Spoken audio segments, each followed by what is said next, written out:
Hello friends, நான் இன்றைக்கி வெங்காய பக்கோடா குழம்பு வைக்க போகிறேன். இது வந்து வெங்காய பக்கோடா வாங்கி வச்சுருக்கேன் பாருங்கள். இது வந்து நல்ல மட்டன் குழம்பு மாதிரி சூப்பராக இருக்குங்க.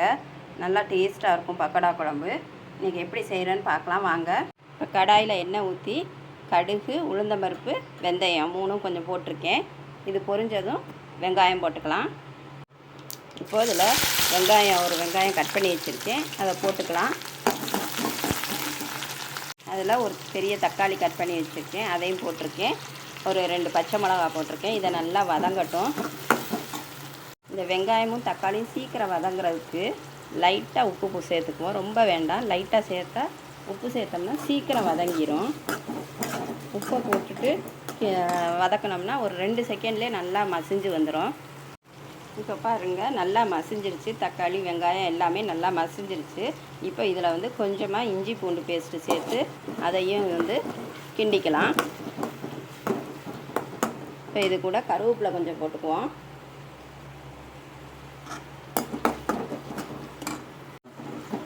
இப்போது இதில் வந்து தனி மிளகாத்தூள் போட்டுக்கலாம். காரத்துக்கு ஏற்ற மாதிரி நீங்கள் போட்டுக்கோங்க. நான் ஒரு 2.5 ஸ்பூன் போடுறேன்.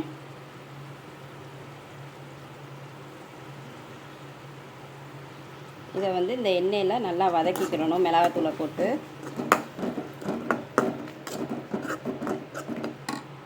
இப்போ இதை வதக்கியாச்சு. இதில் வந்து ஒரு 1/2 ஸ்பூன் மஞ்சள் தூள் போட்டுக்கிறேன். தனியாத்தூள் 2 ஸ்பூன் போட்டுக்கிறேன். நீங்கள் உங்கள் குழம்புக்கு ஏற்ற மாதிரி தனியாத்தூள் போட்டுக்கிறோங்க. இதில் இப்போ தேவையான அளவு தண்ணி ஊற்றணும்.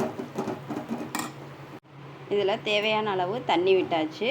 இது ஒரு 10 நிமிஷம் நல்லா கொதித்து நல்லா வரட்டும். அதுக்கப்புறம் இதில் வந்து தேங்காய் அரைச்சி ஊற்றணும். 10 நிமிஷம் ஆகட்டும். இதுக்கு தேவையான அளவு உப்பு போட்டுக்குவோம். உப்பு போட்டுட்டு அதை லைட்டாக கிண்டி விட்டுட்டு ஒரு 10 நிமிஷம் ஆகட்டும். இப்போவே நல்லா வாசனையாக இருக்குங்க. குழம்பு நல்லா கொதிச்சிச்சு. இப்போ வந்து தேங்காய் அரைச்சி வச்சுருக்கேன் நல்லா நைஸாக. இதை இதில் சேர்த்துக்கலாம். தேங்காய் சேர்த்தா தான் கொஞ்சம் நல்லாயிருக்கும். குழம்பு கொதிக்கும் போதே நல்ல வாசனையாக இருக்குங்க. மட்டன் குழம்பு மாதிரியே தான். இதுக்கு புளி ஊற்றக்கூடாது. மட்டன் குழம்பு எப்படி வைக்கிறோமோ அதே மாதிரி தான். இது தண்ணியாக இருந்தாலும் நல்லாயிருக்கும், நல்லா கெட்டியாக வேணும்னாலும் கெட்டியாக வச்சுக்கலாம். நல்லா சூப்பராக இருக்குங்க. கொதிக்கும் போதே நல்லா வாசனையாக இருக்கும். இது ஒரு 10 நிமிஷம் ஆகட்டும். இந்த குழம்புக்கு ஒரு துண்டு பட்டையும் ஒரு ஏலக்காயும் போட்டுக்கிறேன். இதை ஸ்டார்டிங்லேயே போடணும், நான் மறந்துட்டேன். பாருங்கள், குழம்பு நல்லா கொதிச்சிருச்சு. நல்லா வாசனையாக இருக்குது. மட்டன் குழம்பு மாதிரி நல்லா வாசனையாக இருக்கும். இப்போ இந்த குழம்பு வந்து ஸ்டவ் ஆஃப் பண்ணிவிட்டு கொஞ்சம் ஆற வைப்போம். ஆற வச்சுட்டு இதில் பக்கோடா போட்டோம்னா தான் கொஞ்சம் நல்லா இருக்கும். உடனே சாப்பிட்றேன்னா இப்படி கொதிக்கும் போதே கொஞ்சம் போட்டுட்டு அப்படியே இறக்கிடணும். ரொம்ப நேரம் ஆச்சுன்னா ரொம்ப மாவு மாதிரி ஆயிரும் பக்கோடா. அதனால் கொஞ்சம் ஆற வைப்போம்.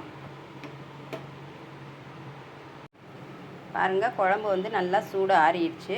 இப்போ வந்து இதில் இந்த பக்கோடாவை சேர்த்துக்கலாம். ஆனியன் பக்கோடா தான் கொஞ்சம் வந்து நல்லா கல் மாதிரி இருக்குங்க.